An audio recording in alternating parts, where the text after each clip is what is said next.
Since my last report, we have the results in now from our efforts to recruit the class of 2014. And in spite of the need to drop the value of our tuition scholarship, all of the numbers turned out to be positive and certainly exceeded our expectations.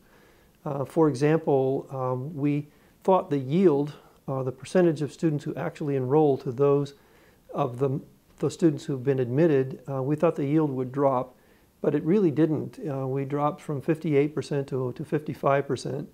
And since we estimated that it would drop further, we admitted more students than we actually needed.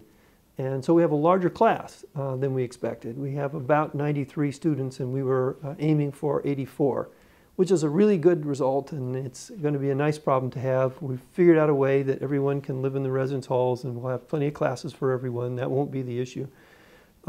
We also had 20 students on the wait list who've decided to defer for a year and to come next year. 20 is the largest number by far we've ever had to take us up on such an offer. So obviously, the appeal of Olin in the marketplace is continuing to increase. The gender balance of the class this coming year is also almost dead center on our historical average at 43%. And the quality of the incoming students remains extremely high. I think the median SAT Math plus Verbal is at 1470 this year, which will place us about where we were in previous years. Down slightly, but not enough that you could measure it. So we're very pleased with the admission of the class this past year. There have been a number of other national publications that have mentioned Olin's name. Some of them do most every year. One of them is Princeton Review. Princeton Review identified Olin among the top 373 schools in the country, which I believe it's done for at least 5 years in the past.